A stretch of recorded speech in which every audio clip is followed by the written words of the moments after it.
అప్పుల బాధలు వెంటాడుతున్నాయా? అయితే 6 జేవిఆర్ వారి జాతిరత్నాలు ధరించండి. హాయ్, వెల్కమ్ టు మనం టీవీ. నేను మీ మనోజ్. తాలిబాన్ దెబ్బ పాకిస్తాన్ అబ్బా. ఒకటి కాదు, రెండు కాదు, 1000 కోట్లకు సున్నం పెట్టింది తాలిబాన్. తాలిబాన్లు తలుచుకుంటే ఏవైనా చేయగలరు. ఇటు యుద్ధరంగంలో రాణించగలరు, ఆర్థిక వ్యవస్థ మీద కొట్టగలరు. పాకిస్తాన్ని నిండా ముంచేసి ప్రపంచ దేశాలతో షబాష్ అనిపించుకున్నారు వాళ్ళ తాలిబాన్లు. ఎందుకు షబాష్ అనిపించుకున్నారు? వాళ్ళు తాలిబాన్లు కదా, వాళ్ళని ఎందుకు మనం అనాలి, వాళ్ళని ఎందుకు మనం అప్రిషియేట్ చేయాలి అని కొంతమంది డౌట్స్ రావచ్చు. కానీ పాకిస్తాన్ చేస్తున్న కవ్వింపు చర్యలకు పర్ఫెక్ట్గా, ఏమాత్రం తేడా రాకుండా పర్ఫెక్ట్గా బుద్ధి చెప్పింది ఆఫ్ఘనిస్తాన్. ఆఫ్ఘనిస్తాన్ పాకిస్తాన్ మధ్య డ్యూరాండ్ లైన్ దాటి ఎవరైతే పాకిస్తాన్ ఆర్మీ వచ్చారో వాళ్ళందరినీ బందీలుగా ఇవాళ ఆఫ్ఘనిస్తాన్లు ఎంత వేధిస్తున్నారో నిజంగా ఆ విజువల్స్ చూస్తే నాకే మెంటలెక్కిపోయింది. అవి disturbing visuals. So YouTube guidelines ప్రకారం మనం ఆ విజువల్స్ని చూపించలేను కాబట్టి నిజంగా ఇప్పుడు ఆ విజువల్ మీకు చూపించలేకపోతున్నా. పాకిస్తాన్ ఆర్మీ ఎవరైతే బందీలుగా ఉన్నారో ఆఫ్ఘనిస్తాన్లో, మమ్మల్ని చంపేయండి, ఈ చిత్రవద మేము భరించలేము. బాహుబలి సినిమాలో కాలకేయ దగ్గరికి వెళ్తే చిత్రహింసలు పెడతారు కదా, అలా అంతకన్నా 10 times ఎక్స్ట్రా అనమాట. సో అలా చిత్రహింసలు పెడుతున్నారట పాకిస్తాన్ ఆర్మీని. వాళ్ళు మమ్మల్ని చంపేయండి, మా దేశానికి సంబంధించిన ఏమైనా రహస్యాలు ఉంటే ఇచ్చేస్తాం మీకు, సో మమ్మల్ని ఉంచొద్దు, లేదంటే వదిలేయండి అని వాళ్ళు వేడుకుంటున్నారు ఆ తాలిబాన్ల కాళ్ళ మీద పడి. సో మరి ఇలాంటి నేపథ్యంలో ఒక పక్క 10,000 కోట్లు మాకు నష్టం వాటిల్లింది యుద్ధం వల్ల అని చెప్పి ఇక్కడ పాకిస్తాన్లో ఉన్న అధికారులు ఎవరైతే వాళ్ళు అఫీషియల్గా ఒక అనౌన్స్మెంట్ చేశారు. నిజంగా ఒక రకంగా చెప్పండి, పాకిస్తాన్ 10,000 కోట్లు మాకు లాస్ అయింది అని చెప్తుంది కదా, ఈ లాస్ అయిందని చెప్పడం దేనికి? మరి ఆఫ్ఘనిస్తాన్ కవింపు చర్యలు చెప్పడం దేనికి? కేవలం అక్కడ సీజ్ ఫైర్ ఒప్పందం జరిగింది, ఒక ట్రంప్ వచ్చి నేను ఇరు దేశాల యుద్ధాన్ని ఆపేస్తా అని చెప్పిన తర్వాత డ్యూరాండ్ లైన్ ఏదైతే ఆఫ్ఘనిస్తాన్ పాకిస్తాన్ మధ్యలో ఉందో దాన్ని దాటి వెళ్లాల్సిన అవసరం ఏమొచ్చింది? అక్కడున్న 3 క్రికెటర్లని, ఆఫ్ఘనిస్తాన్ క్రికెటర్లని, వాళ్ళని చంపాల్సిన అవసరం ఏమొచ్చింది? అక్కడ సివిలియన్స్ దాదాపు 70 మంది చనిపోయారు. ఆ 70 మందిలో సివిలియన్స్లో మహిళలు, చిన్నపిల్లలే ఉన్నారు. వాళ్ళు ఏం పాపం చేశారు? మీకు కోపం ఉంది అక్కడ తాలిబాన్ మీద, వాళ్ళతో మాట్లాడండి, వాళ్ళతో యుద్ధం చేసుకోండి, మీరు ఆడని చావండి. సివిలియన్స్ ఏం చేశారు పాపం వాళ్ళు? ఇండియా విషయంలో కూడా మన ఆర్మీ ఒక పక్క మే యుద్ధానికి రెడీ అంటూ స్నైపర్లు పెట్టుకుని రెడీగా ఉంటే సివిలియన్స్ మీద దాడి చేస్తారు వీళ్ళు. అంటే ఎంత భయమో, అంటే డైరెక్ట్గా వాళ్ళు అటాక్ చేయరు, వాళ్ళ జన్మలో జరగని పని డైరెక్ట్గా అటాక్ చేయడం, ఓన్లీ వెన్నుపోటీ పోవడమే పాకిస్తాన్కు ఉన్న నైజం. ఇప్పుడు తాలిబాన్లు ఏం చేశారు తెలుసా?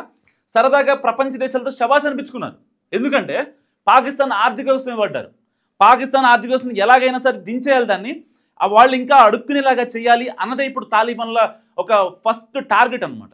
ఎందుకు అంటే ఆఫ్ఘనిస్తాన్ మీదుగా వెళ్ళే ఏదైతే చమురుకు సంబంధించిన పైప్ లైన్స్ ఉన్నాయో వాటన్నిటినీ ఎరగొట్టేసేసి అక్కడ గ్యాస్ని కావచ్చు, చమురుని కావచ్చు, మొత్తం వేస్ట్ చేస్తున్నారు.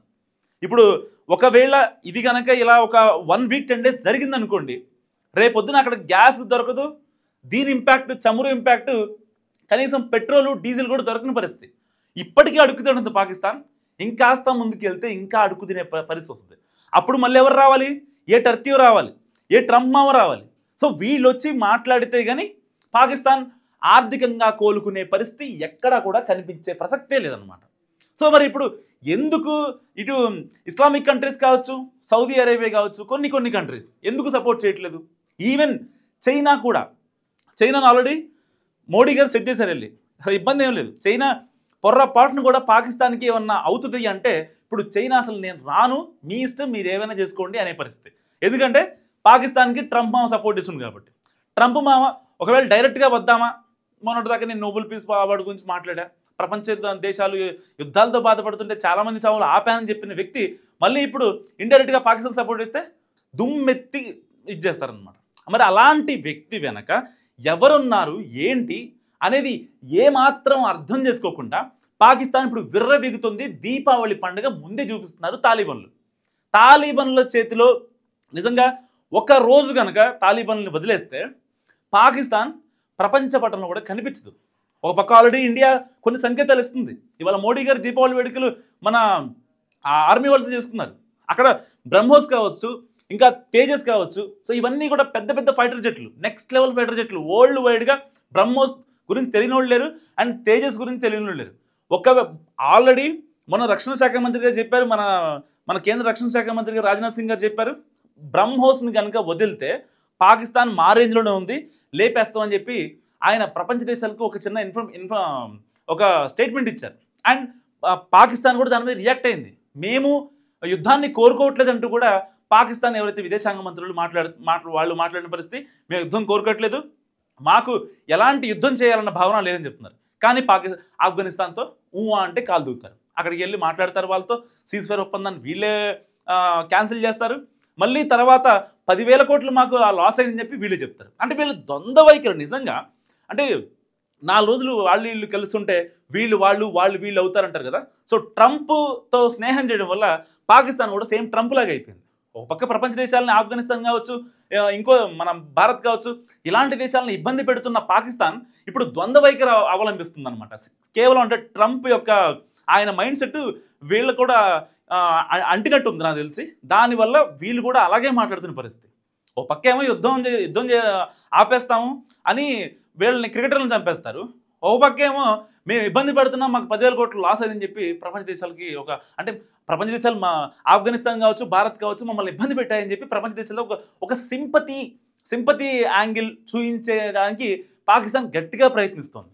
నిజంగా ఒక రకంగా చూసుకుంటే ఒకవేళ ట్రంప్ ఈ యుద్ధానికి సంబంధించి సీజ్ ఫైర్ ఒప్పందం మళ్ళీ ఏమన్నా మాట్లాడితే గనక పాకిస్తాన్ ఒక రకంగా తగ్గే అవకాశం ఉంది.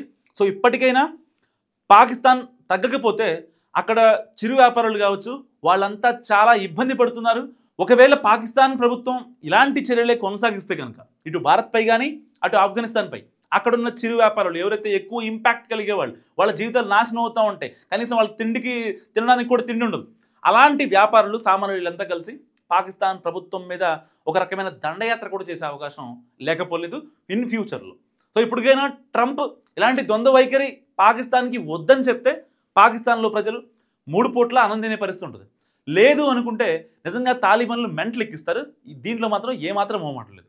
సో ఈ వీడియో గురించి మీరేమనుకుంటున్నారో మస్తుగా కామెంట్ చేయండి. చూస్తూనే ఉండండి మన టీవీ.